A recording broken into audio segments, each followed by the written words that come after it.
రాజన్న సిరిసిల్ల జిల్లా గంభీరావుపేటలో కరీంనగర్ ప్రతిమ ఆసుపత్రి science medical college institute bus సర్వీసును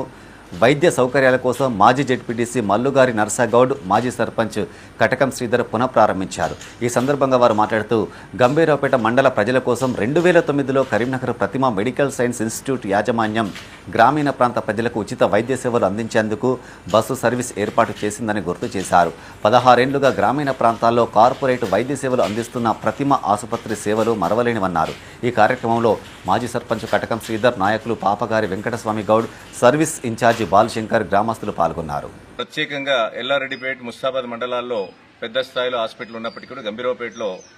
ముఖ్యమైనటువంటి హాస్పిటల్ లేక పీఎంపీ, ఆర్ఎంపీల మధ్య పెద్ద పెద్ద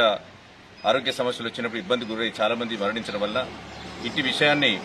అప్పటి శ్రీనివాసరావు, ప్రభాకర్ రావు గారు, వారి ప్రేమ్ సాగర్ రావు గారి యొక్క బృందానికి మా మాజీ ఎంపీ వినోద్రావు సార్ దృష్టికి తీసుకెళ్లినప్పుడు ఇక్కడ ఒక ప్రత్యేకమైన ప్రైవేట్ హాస్పిటల్ ఏర్పాటు చేయండి అని చెప్పి కోరగా, ప్రైవేట్ హాస్పిటల్ చేయడం అనేటువంటిది కొద్ది కష్టమే, కానీ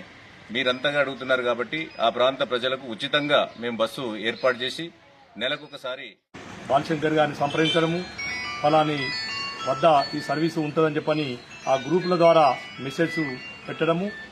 ఇది చాలా సంతోషమైన విషయం. ఎందుకంటే దాదాపు 16 సంవత్సరాల నుండి ఇది ఆ ప్రతిభా ఇన్స్టిట్యూట్ ముఖ్యంగా ఈ సేవ చేయడము, ఇక్కడున్న మండల ప్రజలము చాలా దాన్ని వినియోగించుకోవడము, అందులో నేను కూడా భాగస్వామి అలా వినియోగించడం జరిగింది. ఎందుకంటే ఒక 3 సంవత్సరాల క్రితము మా కోడలి వారికి డెలివరీ టైంలో చాలా ఇబ్బంది అయితే బాలశంకర్ ద్వారా మేము పోతే దాదాపు ఒక 50 రోజులు అక్కడ ఉండి